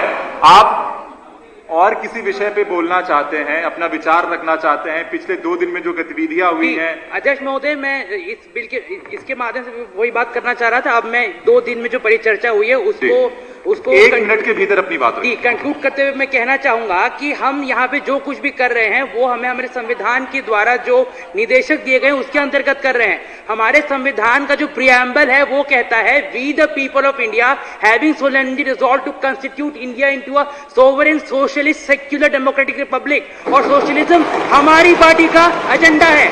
मैं आगे चलते हुए कहना चाहूंगा, equality of status and of opportunity, ये सिटीजनशिप बिल उसको साथ में लेकर चलता है। आगे कहा गया है justice, social, political and economic, ये भी हमारी पार्टी का मुद्दा है। ये सिटीजनशिप बिल हो, चाहे सॉलिड वेस्ट मैनेजमेंट का जो रेजोल्यूशन था वो हो, या फिर और कोई रेजोल्यूशन हो, ये सारे हमारी पार्टी के एजेंडे में आते हैं। और साथ ही साथ जो कहा गया है, to promote among the citizens fraternity to ensure dignity of individual and unity of the nation, हम ये सब जो सदन में कर रहे हैं, जो विपक्ष करके गया, जो इंडिपेंडेंट मेंबर भी बाहर चले गए, वो हमारे पूरे सदन के लिए, इंद्रप्रस्थ के हर एक नागरिक के लिए बहुत ही शर्म की बात है। उन्हें यहाँ पर बैठकर हमसे परिचर्चा करनी चाहिए थी, ना कि अपनी अकड़ दिखाते हुए बाहर जाना चाहिए था। ये कहाँ का लोकतंत्र है जहाँ पर विपक्ष बात ही ना करे लोकतंत्र में अपनी सत्ताधारी पार्टी से। मैं यही कहते हुए करना चाहूंगा, जय इंद्रप्रस्थ, जय हिंद। धन्यवाद जी।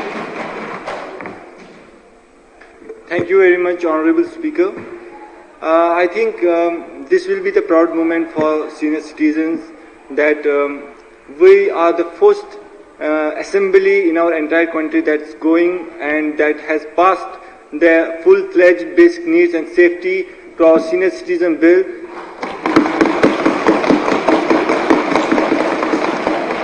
And I hope that now the bill has passed.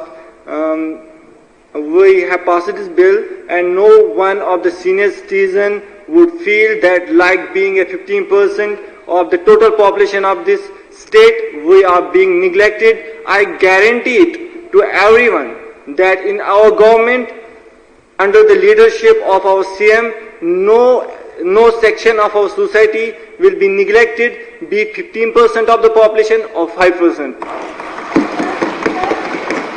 And thank you very much. Thank you.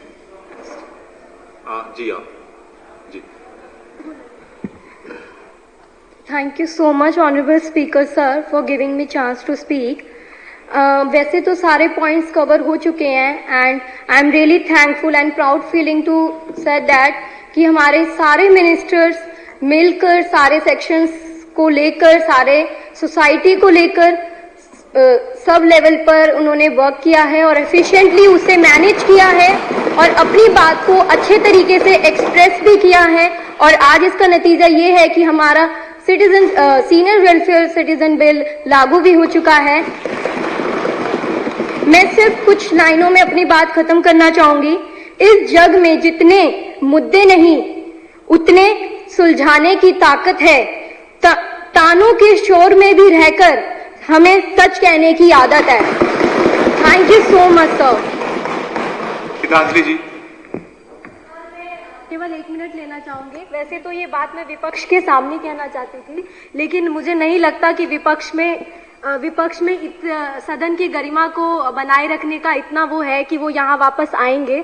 इसीलिए और सदन की समाप्ति हो रही है तो मैं बात को जरूर रखना चाहूंगी कि लोकतंत्र में सबसे ज्यादा महत्व जिस बात का होता है वो जनादेश होता है, मैंडेट होता है। भले विपक्ष इस बात को सुबह से बार बार दोहरा रहा है कि उन्हें भी जनता ने भेजा है, लेकिन सत्ता पक्ष के पास वो मैंडेट है, वो जनादेश है, जिस वजह से हम इस कानून को ला रहे हैं। जनता का इसी में सम्मान होगा अगर विपक्ष उस जनादेश का मान रखेगा, और इंद्रप्रस्थ लोकतांत्रिक पार्टी ने वही किया है। और सत्ता ना मिलने की जो ये बौखलाहट विपक्ष के चेहरे पर सुबह से दिखाई दे रही है, ये सिर्फ और सिर्फ उनकी लाचारी और बेबसी को दिखाती है, वो इसके अलावा और कुछ नहीं कर सकते। धन्यवाद।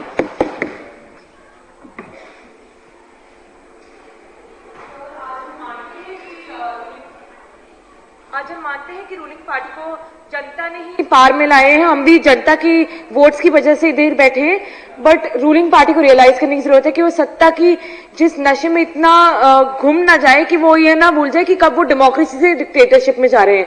और हमें यह भी रियलाइज करना पड़ेगा कि अगर ये बिल सही, अगर आप इतने कोऑपरेटिव होते, अगर आप इतने जो आप मोटो पिछले 2 दिन से बोल रहे हैं कि हम कोऑपरेशन में बिलीव करते हैं, हम पूरी सबको एक साथ लेके जाने में बिलीव करते हैं, तो आप हमारे अमेंडमेंट्स भी स्वीकार करते, आप अपनी गलती को स्वीकार करते, बिकॉज और ना कि अपने फेलियर्स को ऑपोजिशन पे या इंडिपेंडेंस पे लागू करते। आपको समझना पड़ेगा कि आप पार में हैं, आपकी जो नंबर्स हैं वो हमसे ज्यादा हैं, आपको फिर भी इतना परेशान होना पड़ रहा है हम लोगों से जो हम जबकि हम मेजोरिटी में भी नहीं है। तो ये कहीं ना कहीं आपके फेलियर्स को दिखाता है। Please accept this is like really time to accept, it is a time that you should accept your failures rather than imposing it on the opposition, even the independents who are not even such in a big majority.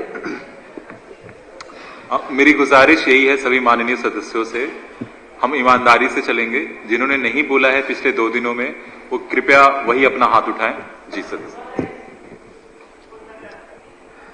सर्वप्रथम मैं आदरणीय अध्यक्ष महोदय आपका धन्यवाद देना चाहूंगा कि आपने मुझे इस बहुत ही महत्वपूर्ण विषय पर बोलने का मौका दिया। इसके साथ ही मैं अपनी पार्टी का, अपनी आदरणीय सोशल वेलफेयर मिनिस्टर साहब का, आदरणीय सीएम महोदय का धन्यवाद देना चाहूंगा कि इतने महत्वपूर्ण विषय पर इन्होंने एक बिल लाया जो कि सदन में एक मेजॉरिटी से पास हुआ है। इस पर मैं आप सभी को बधाई देना चाहूंगा। इसके बाद मैं लगातार एक चीज देख रहा था विपक्ष के द्वारा, सुबह से मैं नोटिस कर रहा हूं लगातार पॉइंट करके चीजें बोली जा रही हैं। सदन की कुछ गरिमा होती है, हम सभी चुन करके आए हैं और इस गरिमा का हम सभी को ध्यान देना चाहिए कि हम जो अपने क्षेत्र का प्रतिनिधित्व कर रहे हैं, आप उनको ऐसे उंगली दिखाकर और इतने अनमैनर्ड वे में नहीं बोल सकते हैं। इस चीज का आप सभी को ध्यान रखना चाहिए। और जिस तरीके के शब्दों का प्रयोग किया गया, इसके बाद जितने इमेच्योर चीजें, जितने इमेच्योर अमेंडमेंट सुझाए गए विपक्ष के तरफ से, मुझे उस चीज को देख करके राजेंद्र राजन साहब की 2 पंक्तियां, कविता की 2 पंक्तियां याद आई। उसी के साथ मैं अपने वाणी को विराम दूंगा कि एक बूंद नहीं जिनकी अपनी वो प्यास बुझाने निकले हैं, एक बूंद नहीं जिनकी अपनी वो प्यास बुझाने निकले हैं, जो पल पल रंग बदलते हैं हमको समझाने निकले हैं। धन्यवाद। सतीश कुमार जी। धन्यवाद स्पीकर महोदय, आपने हमें समय दिया अपने व्यूज सदन के सामने रखने के लिए। अभी हमने थोड़ी देर पहले देखा कि जब बिल पे वोटिंग होने वाली थी तो विपक्ष के हमारे साथी सदन से वॉकआउट कर गए। तो इस तरीके से जो जिम्मेवारी इंद्रप्रस्थ की जनता ने आपके कंधों पे रखा था कि आप वहां से चुन के आए और आप उनकी बात सदन पे रखें, तो इस जिम्मेवारी से आपने मुंह मोड़ लिया। सदन का साथ ही साथ आपने जो डिसरिस्पेक्ट किया वो तो किया ही। एक सदन के नाते हमें कोऑपरेटिव होकर के किसी भी बिल पे चर्चा करने के बाद उसे पास करना चाहिए। आपके सारे सुझावों का सत्ता पक्ष के हमारे वेलफेयर मिनिस्टर ने और दूसरे डिफेंडेंट्स ने बड़े ही लॉजिकल तरीके से आप लोगों के सुझावों को कंसिडर किया और उसके रिबेटल्स दिए। उसके बाद वोटिंग के समय में आप लोगों का वॉकआउट करना डिस्कशन को बेमानी बताता है। सो मैं ये सवाल करना चाहूंगा विपक्ष से कि क्या हम इतना आशा कर सकते हैं कि अगली बार से आप और मैच्योर तरीके से सदन में प्रस्तुत हों। धन्यवाद। सुशांत मारिया जी। So what I wanted to say is that the ruling party had no intention to reject all the amendments that were suggested by the opposition or the independents.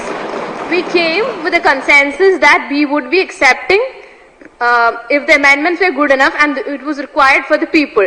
So the reason why we rejected the amendments was because they were not relevant enough and because many of the amendments suggested were already included in the bill that we had proposed. So that our ministers tried to make the fact clear. So that is the reason why we rejected the amendment, and it was not because we had any intention to reject it. Thank you. Sahil Ralji.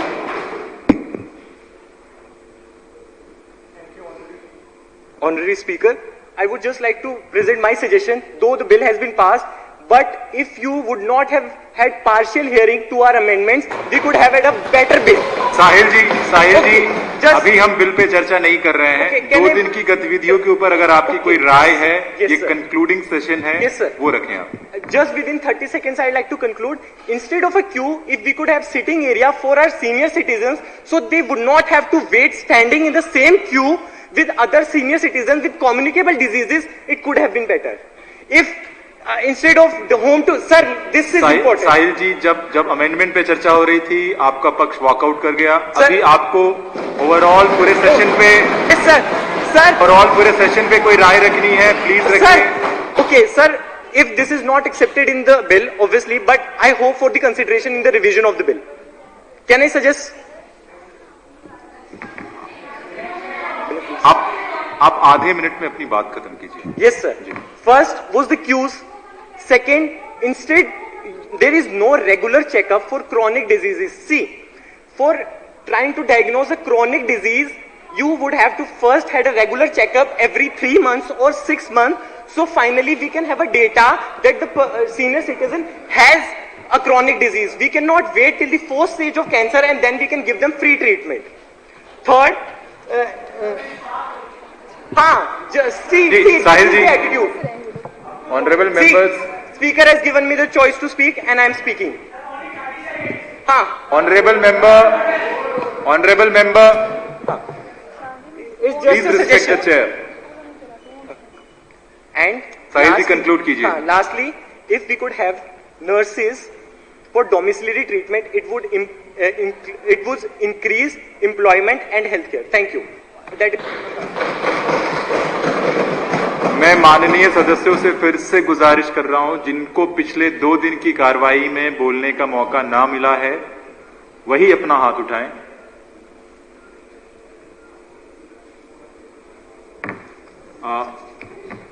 माननीय LOP ji, leader of opposition, बाहर हैं।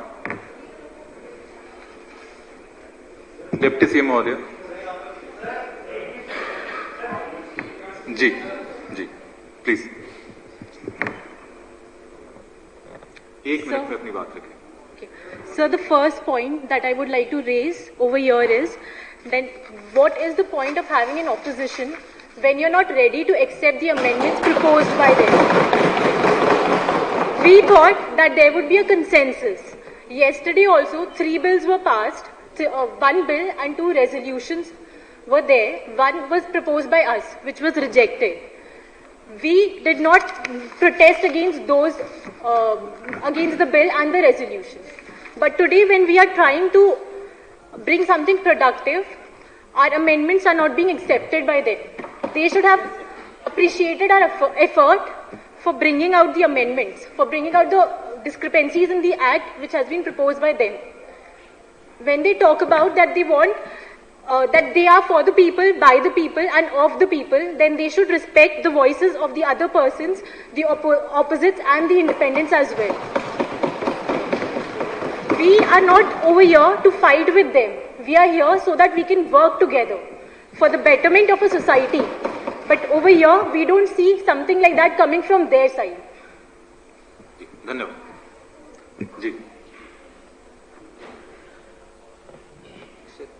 So this entire time, the Miss Srijan and you also. मैं सभी honourable members से ये गुजारिश करूंगा कि एक दूसरे पे ब्लेम गेम ना करें, अपनी बात रखें जो उन्हें रखना है।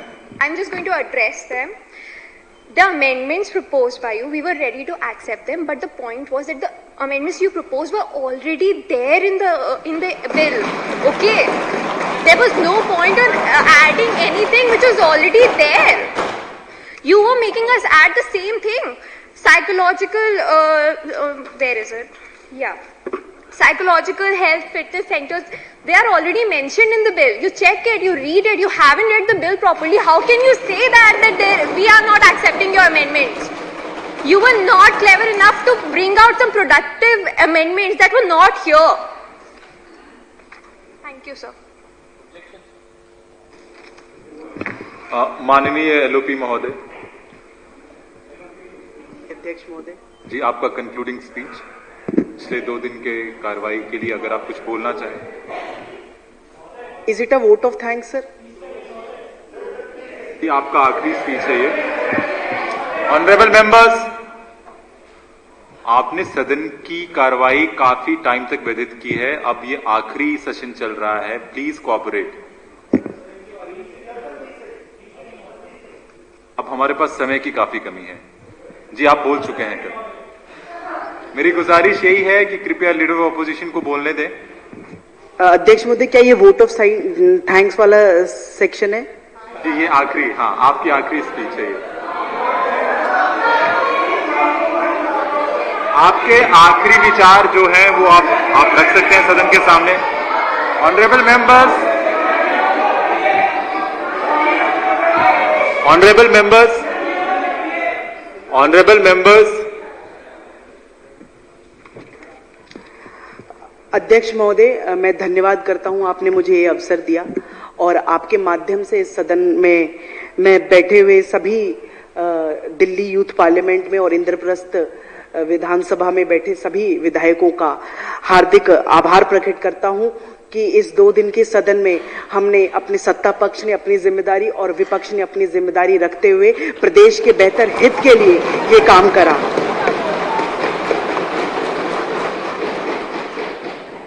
अहिंसा का पुजारी, सत्य की राह दिखाने वाला, ईमान की पाठ पढ़ाने वाला, वो बापू लाठी वाला 150वीं गांधी जयंती के अवसर पर दिल्ली यूथ पार्लियामेंट का आयोजन करने के लिए मैं दिल्ली विधानसभा के अध्यक्ष श्री रामनिवास गोयल जी का और विधानसभा के सेक्रेटरी साहब का और अन्य सभी DARC फेलोशिप का बहुत बहुत आभार प्रकट करता हूं।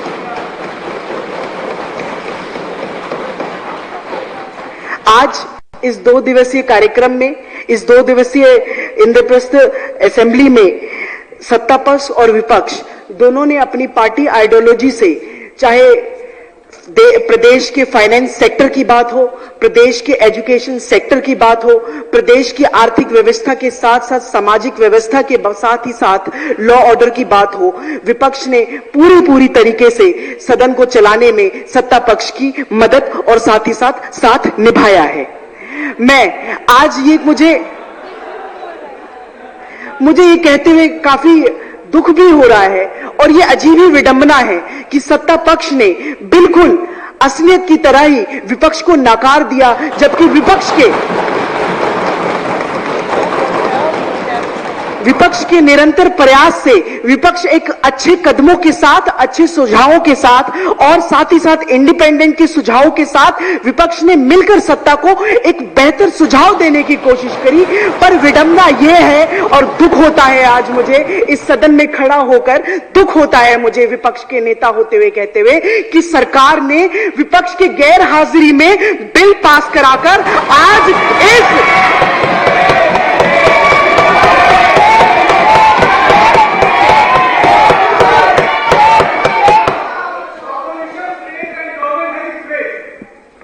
माननीय सदस्य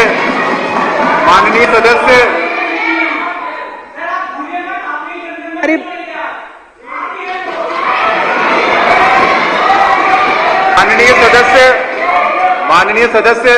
माननीय सदस्य, ये कवियों का सदन है।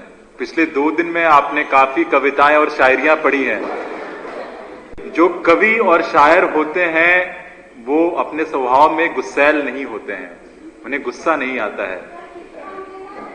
तो हम सदन की मर्यादा बनाए रखेंगे, शालीनता से कार्रवाइयों में पार्टिसिपेट करेंगे। एलओपी महोदय। हाँ जी, अध्यक्ष महोदय, तो ये बहुत दुख के साथ कहना पड़ रहा है कि ये लोकतंत्र की हत्या है इस सदन में, जब विपक्ष और रही बात मुख्यमंत्री साहिबा, आप पिछले 2 दिन में तो बोली नहीं, और आज जब बिल पास हो गया तो आज आप बोल रही हैं। देखिए, सुन लीजिए ऑनरेबल मेंबर्स, मैं बहुत शांति तरीके से ऑनरेबल मेंबर्स, जवाब देने का मौका मिलेगा। आप नेता विपक्ष को अपनी बात रखने दें। ऑनरेबल मेंबर्स, नेता विपक्ष को अपनी बात रखने दें। तो अध्यक्ष महोदय, मुझे उम्मीद है कि आने वाले समय में सत्ता पक्ष हमेशा विपक्ष को साथ लेकर एक सकारात्मक कदम की ओर प्रदेश को आगे बढ़ाने की कोशिश करेगा। आज साथ ही साथ जब ये आखिरी वक्तव्य है अपोजिशन की तरफ से, तो ऑपोजिशन ने अपने सभी पार्टी पॉलिसीज को रखते हुए हमने सारे अमेंडमेंट के साथ साथ रेजोल्यूशंस को रखने की कोशिश करी, चाहे वो एफडीआई का निवेश हो प्रदेश में, चाहे वो सोशल हेल्प ग्रुप्स बनाने की बात हो, सेल्फ हेल्प ग्रुप्स की बनाने की बात हो, साथ ही सरकार पे जनता का कम से कम डिपेंडेंसी की बात हो, ये हमने अपने पॉलिसीज में इस सदन में रखने की पूरी कोशिश करी है। वो अलग बात है सत्ता पक्ष ने हमें नकार दिया। साथ ही साथ मैं ये बताऊंगा कि मैं अनुरोध करता हूं अध्यक्ष महोदय कि मेरे आखिरी वक्तव्य में ऑनरेबल मेंबर्स, तो अध्यक्ष महोदय, आज इस सदन में इस 2 दिन की कार्रवाई से हमें काफी कुछ सीखने को मिला है। ऑपोजिशन के साथ साथ हमने वर्किंग प्रोसीडिंग्स को भी काफी कुछ सीखा है, कैसे सवाल पूछते हैं, स्पेशल मेंशन क्या होता है, रेजोल्यूशन क्या होता है, और साथ ही साथ बिल पर कैसे सेक्शनल अमेंडमेंट्स होते हैं। साथ ही साथ आज जब हम इस देश के युवा हैं और इस देश के युवा इस असेंबली में, इंद्रप्रस्थ असेंबली में बैठी हुई है, तो ये हमारी नैतिक जिम्मेदारी बनती है कि इस देश को, इस प्रदेश को हम कैसे सकारात्मक तौर पर आगे लेकर जाएं। मैं इस वक्तव्य में एक विषय कहना चाहूंगा कि भले ही हम आज के पहरेदार ना हो, पर ये हमें देखना होगा हम वो युवा हैं जो भारत के कल के जरूर पहरेदार हैं। भारत विविधताओं का देश, भारत विविधताओं का देश है, वो देश जहां सभ्यता, संस्कृति, आचार विचार उसकी विशेषताएं हैं। ये हमें जानना होगा। इसी प्रदेश की शिक्षा नीति से, चाहे नालंदा हो, तक्षशिला हो, विश्वविद्यालय विश्व का नंबर 1 शिक्षित विश्वविद्यालय बनकर आया। फिर इंद्रप्रस्थ विश्वविद्यालय में कई ऐसे विश्वविद्यालय विश्व का सबसे एक विश्वविद्यालय बनकर विश्व को शिक्षित करने का काम क्यों नहीं कर सकते, ये आज हमें सोचना होगा, विपरीत इस सदन से हटकर। साथ ही साथ जब भारत विश्व गुरु बन जाएगा, उसके लिए आज हम युवा क्या अपना योगदान दे सकते हैं, यहां से सीख कर जाने के बाद किस तरीके से भारत विश्व गुरु बन सकेगा, ये आज हमारी एक नैतिक जिम्मेदारी होनी चाहिए। अतः मैं यही कहना चाहूंगा वापस से कि it fills my heart with joy unspeakable to rise in response with the Delhi youth parliament 2019। I thank you in the name of the most ancient of the monk in the world. I thank you in the name of the mother of religion. I thank you in the name of the opposition members of all class and sect. In the first Delhi Youth Parliament 2001, which is one of the most august assemblies ever held, in itself a vindication and declarations. मुझे उम्मीद है कि इससे हम बहुत कुछ सीखेंगे, और अतः मैं अपने वक्तव्य में यही कहूंगा कि कर दिखाओ कुछ ऐसा, अलाउ मी टू स्पीक, कर दिखाओ कुछ ऐसा कि दुनिया करना जाए जैसा। धन्यवाद। ऑनरेबल डिप्टी सीएम साहिबा।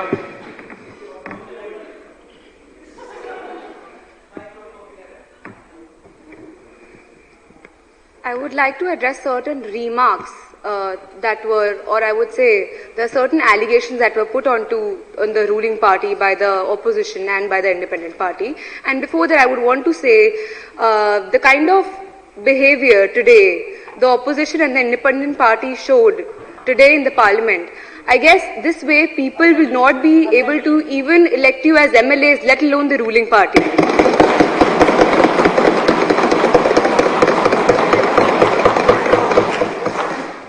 Your behavior was not only disrespectful to us, but also to the speaker, which is wrong in the very essence of democracy.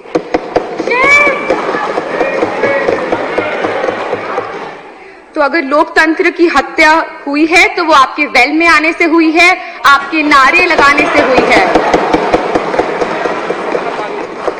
सदन के बाहर जाने से हुई है.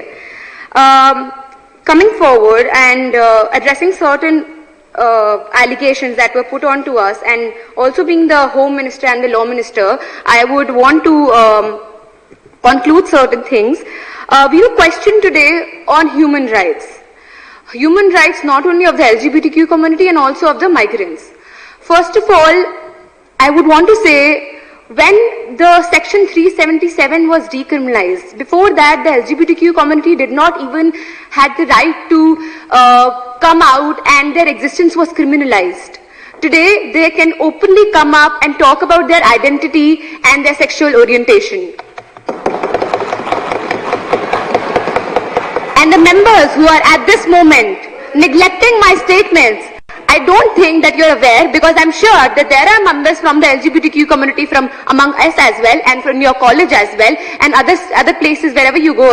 And people do come up with their sexual orientation, and they do come out and speak openly about their sexuality. So not that people are not open about it now. Furthermore, there are arguments that are extremely fallacious that were raised on us. When the social welfare minister talked about the committee, our committee, I would say they are including the lawyers, the social activists, LGBTQ activists, and also the NGOs that are working on the same cause.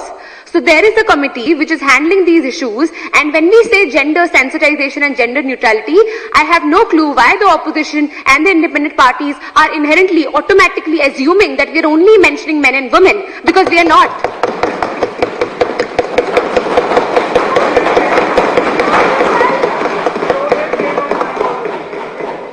We are also coming up with a transgender bill, and as a law ministry, along with the social welfare ministry, we are working on the transgender bill.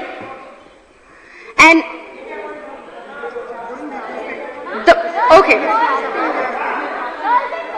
the law ministry and the social, along with the social. Honorable members,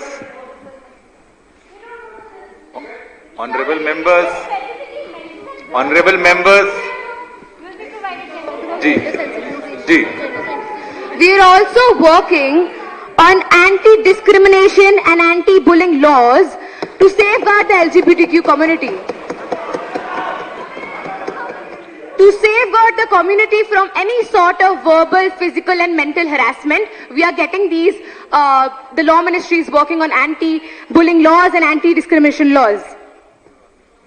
So, I request the opposition and the independent parties to not automatically assume that gender sensitization and gender neutrality and equality only means men and women to us. Honorable members, कृपया सदन में शांति बनाए रखें.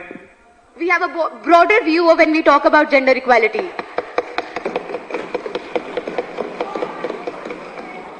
Secondly, talking about the human rights of the migrants. The ruling party was today questioned about the human rights of the migrants. So I would want to tell you that we have National Human Rights Commission and Indraprastha Human Rights Commission who are taking care of the human rights of the migrants. Honorable members, I would really request the MLAs to please maintain decorum in the parliament. Please सदन की गरिमा बनाए रखें.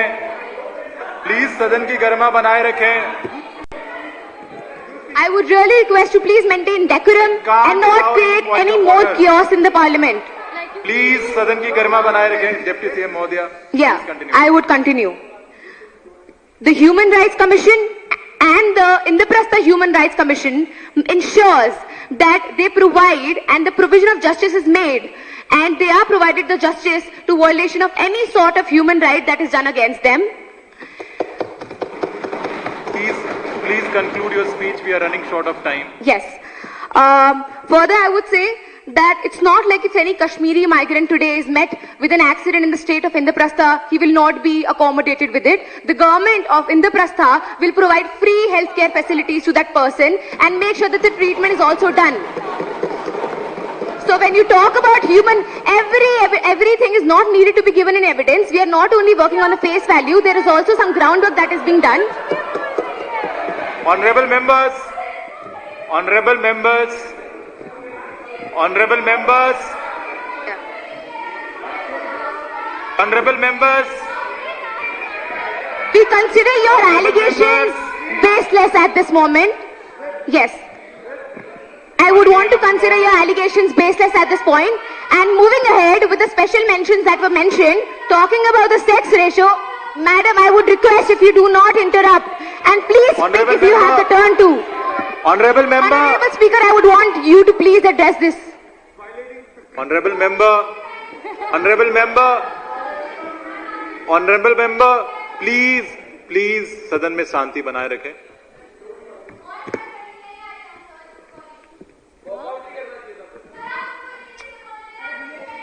Honorable member. I would request if you speak when your turn comes and let me Honorable speak, please. member, if you have a point of order, you can raise that. I would continue. Please conclude. Please conclude. There are certain things that I want to mention. Talking when the people mentioned about the MLAs mentioned about the sex ratio, and also there were certain people who were talking about the election manipulation and fake news. So I would want to please tell you guys that the elections that are done in the state of Indraprastha are all democratic. And if you point out the manipulation of these elections, that means you are pointing out the election commission of the state and not the ruling party. Please conclude. Please conclude.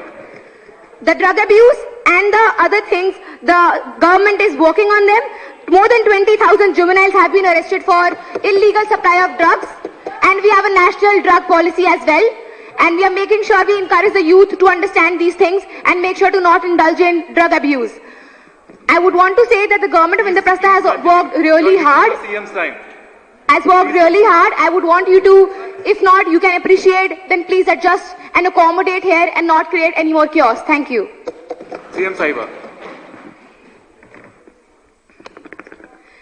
मैं नमस्कार दोबारा से विपक्ष के members को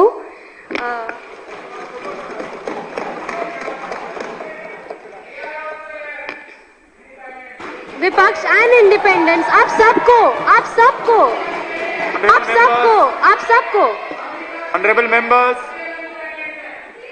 Honorable members, please address the chair. समय I begin मैं शास्त्री जी के शब्द आज आप सबके सामने कहना चाहूंगी. उन्होंने कहा था, अपने देश की आजादी की रक्षा करना केवल सैनिकों का कार्य नहीं है, यह कार्य और यह कर्तव्य पूरे देश का है. आप सबका व्यवहार और आचरण इन 2 दिनों में देख के लग रहा है कि ना ही आप शास्त्री जी के कदमों पे चलना चाह रहे हैं, बल्कि आप हमारे इंद्रप्रस्थ की जनता को गुमराह कर रहे हैं. ये शर्मनाक है देखना आपकी तरफ से ऐसा व्यवहार, एंड हम इसकी कड़ी निंदा करते हैं. Our state provides all the constitutional rights that are mentioned in the constitution.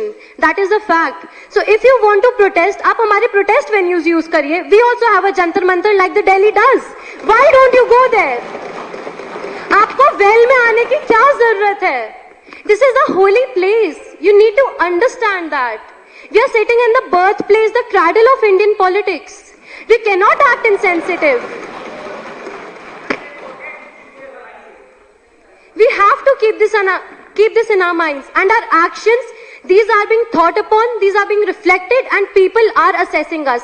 आप ऐसे ही कंटिन्यू करेंगे तो I don't think अगली बार मैं आप लोगों को यहाँ पे देख पाऊंगी.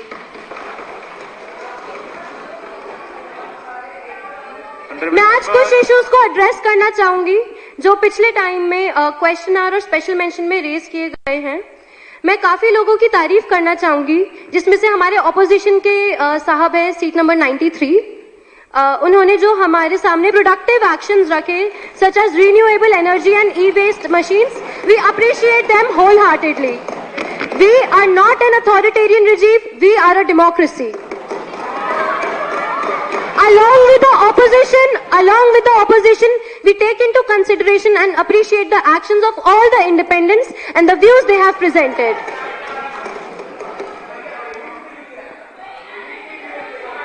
I would also like to make it clear, when you had walked out our member Miss Susan made it clear we were ready to act upon the amendments, but you didn't allow us to do so.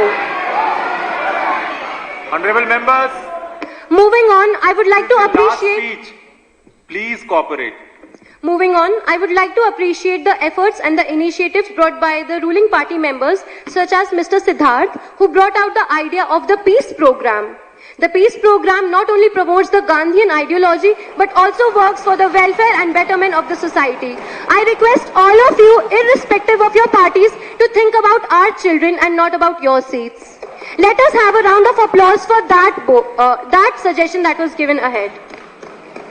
I would also like to acknowledge the issue of women's safety which was brought up and creative solutions which were given from all sides. They are deeply acknowledged and we respect all of the solutions that were proposed.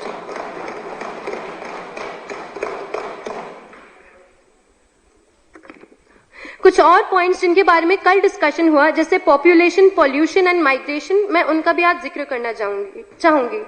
जो population की problem है, तो one of the members had suggested to go for the one child policy. It is not practical, I believe, to go for one child policy until and unless we have the support of spiritual and religious leaders, because people get influenced by them more easily as much as they get influenced by us. So we need to work hand in hand with such people in order to bring ahead policies regarding population. I hope all of you would agree on this point.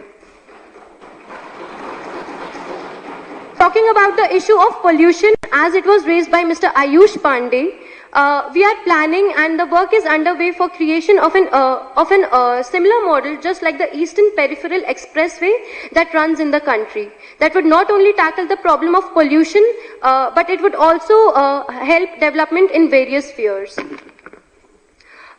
Moving on, I would like to talk about one issue that has been highly underestimated and wrongly interpreted by most of the members in the assembly, which is media.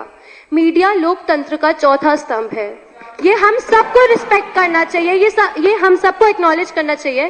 This is my personal suggestion. What I feel, हम सब लोगों ने जो policies and ideas and actions suggest करे हैं house में, उनका presentation isn't as efficient as it is of the central government. Just like how we see central government acting and propagating the ideas, I believe the House will agree on the fact that we need to work on the similar lines to bring the ideas and policies of public welfare in front of all.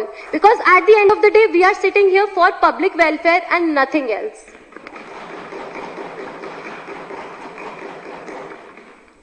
I would like to thank all of you present here in the House, especially the opposition, for their support. Despite being a little disruptive, but I believe you could always work on that ahead in future. Ending on the words of Dada Dharmadhikari, who was a follower of Mahatma Gandhi, I would like to quote, पहले वाले को जितना, अंत वाले को उतना ही, सुबह वाले को जितना, शाम वाले को उतना ही. हमारी गवर्नर साहिबा ने हमारे सारे पॉइंट्स, हमारी सारी अचीवमेंट्स आप सबके सामने रखी है, और हम होप करते हैं कि आप हमारे निरंतर एफर्ट्स जो हम ले रहे हैं उसकी सराहना करें और अपनी तरफ से ऐसे ही कंस्ट्रक्टिव क्रिटिसिज्म देते रहे ताकि हमारी डेमोक्रेसी और अच्छे से काम करे. जय हिंद, जय भारत. धन्यवाद सीएम साहिबा. अब इससे पहले कि मैं सदन को अनिश्चित काल तक के लिए स्थगित करूं, स्वस्थ संसदीय परंपराओं का निर्वहन करते हुए सदन के नेता एवं माननीय मुख्यमंत्री जी का, माननीय उप मुख्यमंत्री साहिबा का, सभी मंत्रीगण का, माननीय नेता प्रतिपक्ष तथा सदन के सभी माननीय सदस्यों का हार्दिक आभार प्रकट करता हूं.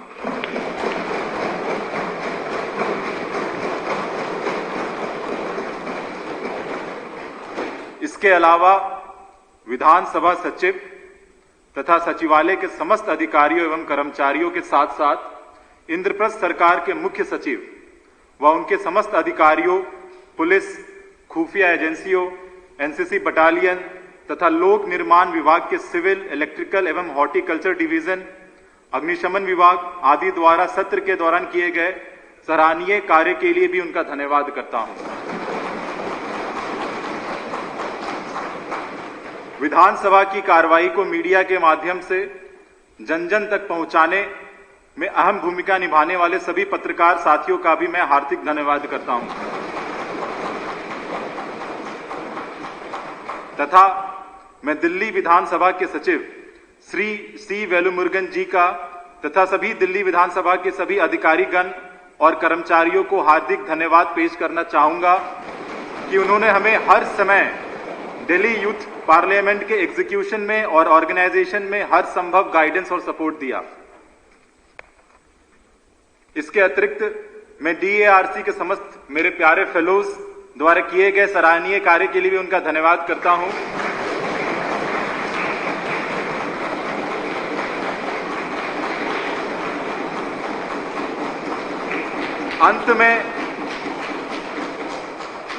अंत में मैं विधानसभा अध्यक्ष श्री राम निवास गोयल जी का भी हार्दिक धन्यवाद करता हूं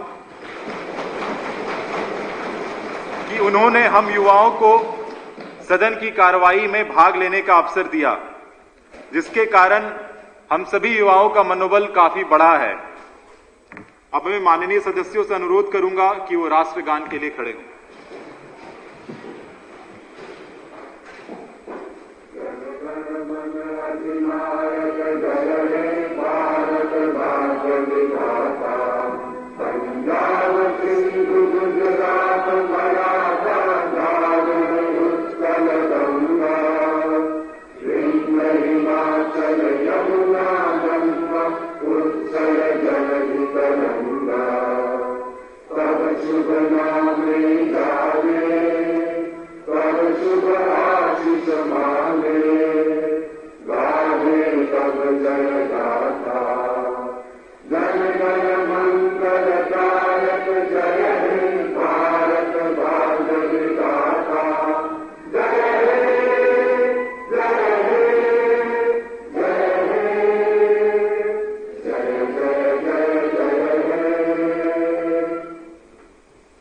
सदन की कार्रवाई अनिश्चितकाल के लिए स्थगित की जाती है।